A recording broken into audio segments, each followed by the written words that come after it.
Oi, eu decidi fazer esse vídeo sem edição, sem thumbnail, sem todo esse aparato que a internet pede hoje em dia, porque eu queria trocar uma ideia de cara limpa e atualizar um pouco minha vida.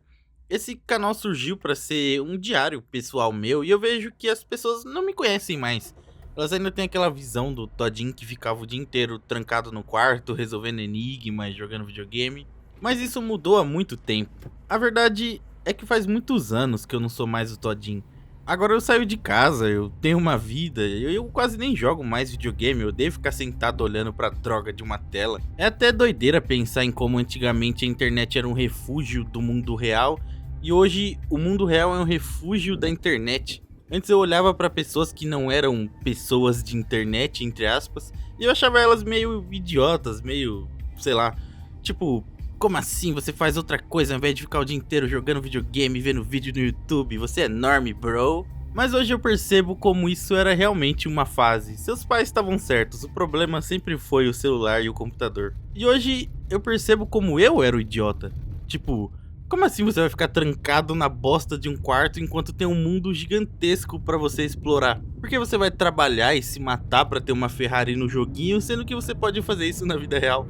Pra que explorar o mapa de um jogo se você pode explorar o mapa mundi? Eu lembro que a primeira vez que eu viajei pra fora do Brasil foi pro Peru, pra ir em Machu Picchu. E Machu Picchu fica muito afastado. Primeiro você precisa ir pra Cusco, que é uma cidade já no interior, e de Cusco pegar uma van pra Ollantaytambo, de Ollantaytambo pegar um trem pra Águas Calientes, que é uma cidade no meio das montanhas, e de lá você pode subir a montanha a pé ou pegar um ônibus pra subir em Machu Picchu. E em todo esse trajeto eu vi muita gente morando afastado de tudo, morando em casinhas simples, de madeira, criando lhama e alpaca. E eu ficava me perguntando, nossa, como essas pessoas vivem sem tecnologia, sem internet, sem nada? Elas devem ser totalmente alienadas e não sabem nada sobre o mundo.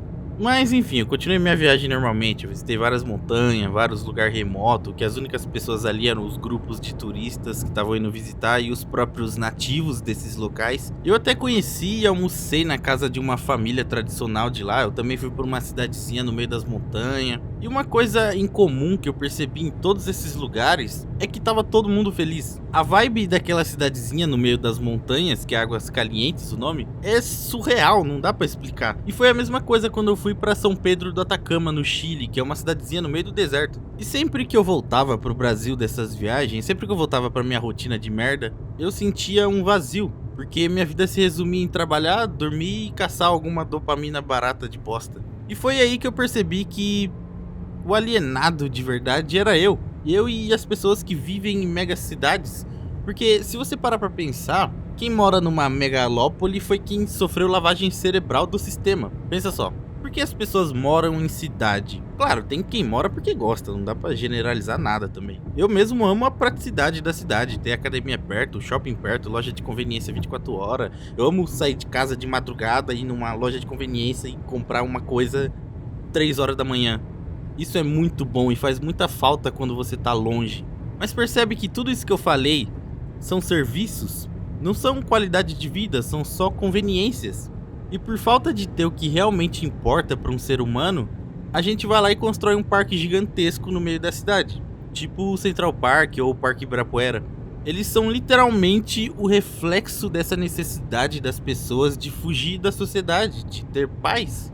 E os malefícios de morar numa mega cidade são gigantescos e a gente ainda nem tem dados para medir isso, porque é tudo muito recente. Se você pegar uma foto de um mercado há 50 anos atrás, você vai ver que mal tinha embalagens de plástico, por exemplo. Tinha só comida de verdade. E hoje a nossa comida é envenenada. Tudo que você compra no mercado é transgênico, geneticamente modificado. É tudo industrial, tudo porcaria. E é bizarro pensar em como 95% do que tem no mercado hoje é industrializado. E a gente tá tão acostumado com isso que se alguém falar salsicha dá câncer, a pessoa provavelmente vai responder: ah, tô nem aí, tudo dá câncer hoje em dia. Mas é verdade, tudo dá câncer hoje em dia porque o que a gente come nem comida é. E essas porcarias são um míssil na testosterona de um homem. Não é à toa que a testo média hoje é de 200 a 800, sendo que a média antigamente era 1500. Então viver numa sociedade te mantém fraco. Você não sabe sobreviver por conta própria sem ter um mercado que alguém matou o animal pra você comer e plantou a comida pra você só ir lá e comprar com o seu dinheirinho de mentirinha que você ganhou trabalhando no escritorinho. Mas enfim, não vamos perder o foco aqui, senão eu vou ficar 2 horas falando. Deixa esse assunto para outro vídeo. O que eu quero dizer é que nossa geração foi convencida de que precisa trocar a qualidade de vida pela conveniência, pela facilidade. Tudo isso com o intuito de você ser um escravo. Olha só, na sua casa provavelmente tem uma geladeira, um micro-ondas, uma máquina de lavar, um airfry, um fogão, o que seja. E por que você tem essas coisas? Ué, o micro-ondas e o fogão para esquentar a comida mais rápido, não ter que fazer uma fogueira todo dia. E a mesma coisa com todos os eletrodomésticos que tenham na sua casa, todos eles são para poupar seu tempo. Só que esse tempo que você poupa, você usa para trabalhar. E ao invés de trabalhar para si mesmo, você tá trabalhando para os outros e não tá construindo nada. Então percebe como você tá trocando 6 por meia dúzia? O trabalho que você teria trabalhando na sua cabana no meio do mato é o mesmo que você tem trabalhando de segunda a sábado. É até bizarro pensar como a geração dos nossos avós trabalharam muito menos, transaram muito mais e viveram muito melhor do que a gente. Então, a gente que é o idiota da história, a gente que é alienado, o correto sempre foi construir seu espaço e constituir sua família. A nossa geração é a primeira geração que não constrói nada. Somos a primeira geração de aluguel. E como você não pode simplesmente largar tudo e morar numa floresta porque você não tem o conhecimento e nem a capacidade física para fazer isso, você se torna exatamente o que o sistema precisa para existir, um escravo. Então, para você deixar de ser um escravo, você só tem 2 opções. Ou você vai morar no meio do mato numa fazenda, ou você precisa ficar rico. E eu não digo riqueza no sentido material, mas sim no sentido de liberdade financeira. Quando você tem dinheiro, você é livre, você tem tempo para focar em si mesmo, nos seus hobbies, aprender coisas novas, novas habilidades, fazer o que gosta. Mas o sistema sobrevive nos fazendo acreditar que isso é impossível, porque você tem que seguir os trilhos, você tem que ir para uma faculdadezinha, arrumar um empreguinho comum, obedecer às leis, trabalhar de segunda a sexta, ser um cidadão de bem, ser um escravo, um NPC. E eu lembro que quando eu era criança, minha professora de português, eu lembro até o nome dela, era a Lívia, porque isso me marcou muito. Ela começou a desabafar na sala lá, reclamando do emprego dela e falando que era impossível ser rico, sendo honesto, trabalhando. E ela falou com essas exatas mesmas palavras, eu lembro porque isso me marcou muito. Ela falou: vocês nunca vão ficar ricos sem roubar, todo mundo que é rico é ladrão. E eu lembro que quando eu escutei aquilo eu fiquei com raiva, eu pensei, como assim não dá pra ficar rico sem roubar? E quando eu cheguei em casa e perguntei pro meu pai se dava pra ficar rico sendo honesto, ele disse que o dinheiro era sujo e quem era rico era podre. Mas mesmo criança eu me negava a acreditar naquilo. E eu acho que é normal as crianças negarem, porque elas nem têm noção do que é a riqueza. E se você perguntar pra qualquer criança o que ela quer ser quando crescer, ela provavelmente vai falar sonhos grandiosos. Quer ser astronauta, médico, bombeiro, e quer ter uma mansão e vários carros igual do Need for Speed. Eu mesmo tinha o sonho de ser piloto de caça e morar num bunker embaixo da terra.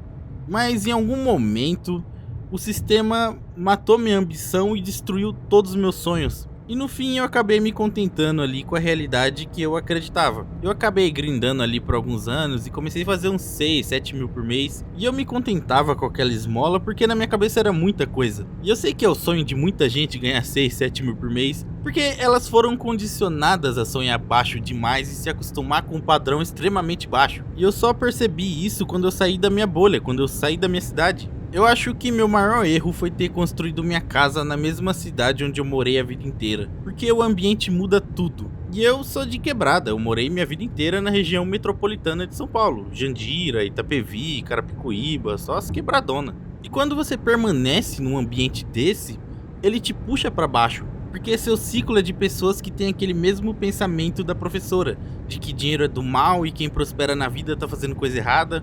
E isso cria uma trava na sua mente que te impede de avançar. No fundo, eu tinha medo de ganhar dinheiro, e eu nem sei explicar o porquê. E se você reparar bem, todas as celebridades e subcelebridades, seja da TV ou da internet, eles têm medo de mostrar as conquistas deles, eles têm medo de mostrar que são ricos. Porque, infelizmente, o Brasil é um país muito pobre, e pelo menos 70% da população tem o exato mesmo pensamento da professora, de que dinheiro é do mal e quem tem é ladrão. Aí eles ficam lá pagando de pobrinho, oh meu Deus, não tenho dinheirinho, não sou igual a vocês, meus seguidores lindos. Porque se eles mostrarem, vou falar que eles perderam a humildade, já não são mais a mesma pessoa. Mas enfim, não vamos perder o foco aqui, senão eu fico até amanhã falando.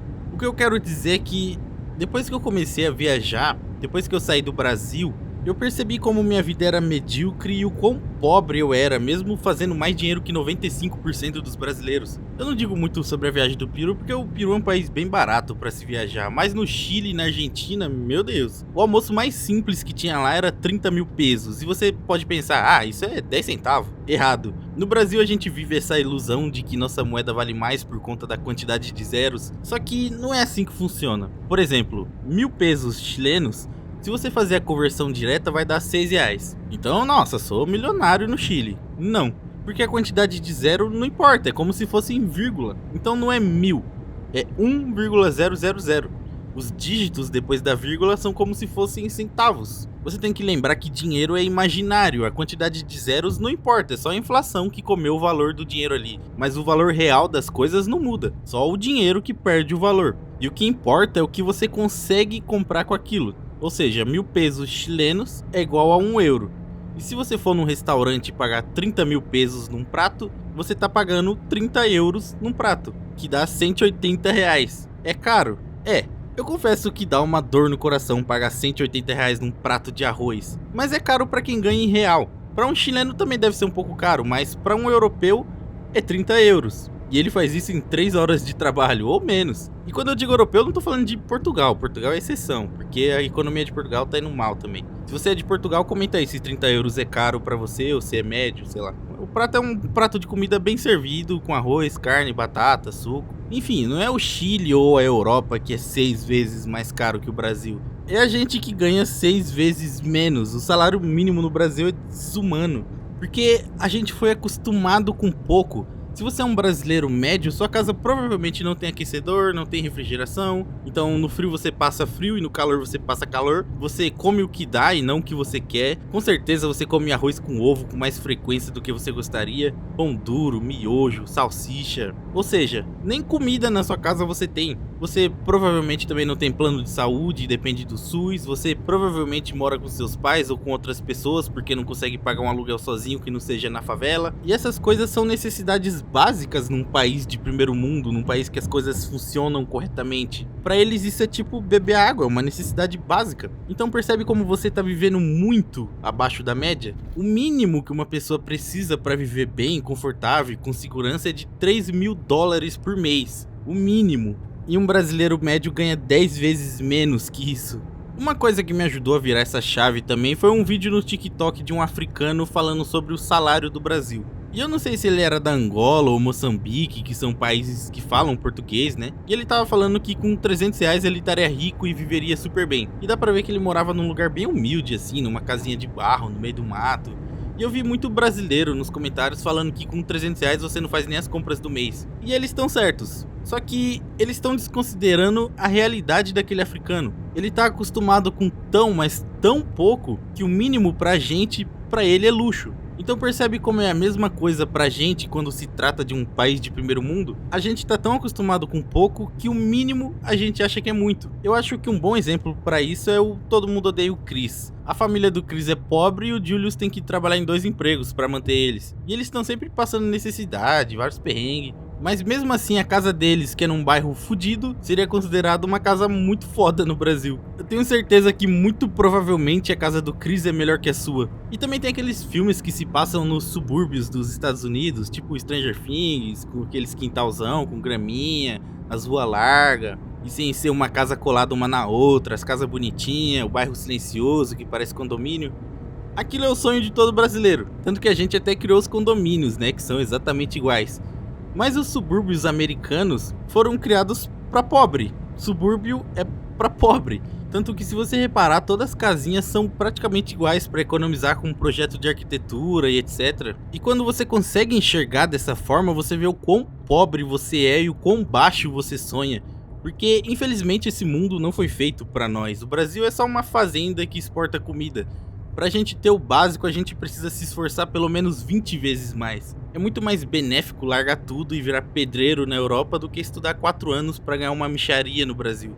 Enfim, depois que eu deixei de ser um analfabeto geográfico e comecei a dar chance pros outros países e parei de achar que só existe Estados Unidos, parece que eu liberei uma trava na minha cabeça. E desde então eu vivo muito melhor, eu ganho muito mais. E não só na questão financeira, mas eu também tirei muitas travas e limitações que eu tinha. Por exemplo, Antes, se eu fosse viajar pra algum lugar, eu ficava meses planejando e tinha que, meu Deus, tinha que dar tudo certo. E eu preciso ver tudo que eu tenho que fazer e levar. E eu levava 1 quilo de roupa e um monte de porcaria que eu nem ia usar, tipo videogame. Eu tinha um bloqueio absurdo pra viajar. E hoje eu só vou. Eu já perdi as contas de quantas vezes eu fui pra outro estado sem levar nada, sem mochila, roupa, nada. Fui e voltei no mesmo dia, só de zoas. Eu mandava mensagem pros meus amigos até achar um doido que topasse ir almoçar em outro estado e voltar no mesmo dia. E a gente ia, foda-se. Porque se você parar pra analisar, pegar um voo de 1 hora pra outro estado é uma coisa tão simples. É a mesma coisa de pegar um ônibus ou ir de carro, só que mais rápido. Você só tem que subir essa barreira mental que você criou na sua cabeça, se livrar desse medo que você tem de viver. Uma vez era noite, acho que 1 da manhã, e eu fiz um amigo de Curitiba. E o moleque era gente fina demais. Eu falei, pô, você é muito gente boa, vou aí em Curitiba pra nós dar um rolê. Só que ele achou que eu falei da boca pra fora, né? Ele falou, ano que vem ele vem. Só que no mesmo dia, eu fui lá sem avisar pra ele e mandei mensagem. Adivinha onde eu tô? E ele ficou sem acreditar. Então se você me segue no Instagram e vê eu do nada spawnando em Curitiba, foi porque eu tava sem nada pra fazer e decidi pegar o carro e ir. É só 400 km, é muito perto. Enfim, eu fugi do foco de novo. O que eu quero dizer é que viajar me fez recuperar meus sonhos e minha vontade de viver. Agora tem uma chama dentro de mim que diz que eu preciso aproveitar tudo que esse mundo tem para oferecer. E eu não vou parar mais, eu quero estar sempre em movimento. Desde criança eu sempre quis ter uma vida tipo a de protagonista de filme. Você nunca vê um protagonista de filme dentro de casa mexendo no celular.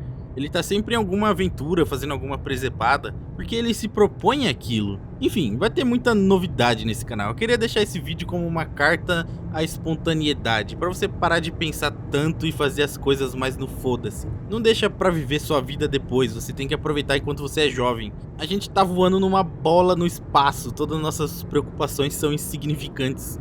E eu vou ficando por aqui. Esse canal vai ser focado em vídeos assim, sobre viagens, reflexões, prosperidade e dinheiro. Se você gosta de pensar assim e não conhecia o canal, eu peço que se inscreva para ver os próximos vídeos. E se você não gosta de falar sobre isso, se você não gosta de dinheiro e liberdade, eu peço gentilmente que você se desinscreva desse canal. Esse canal é um canal de comedor de carne, capitalista, e ele não é feito para você.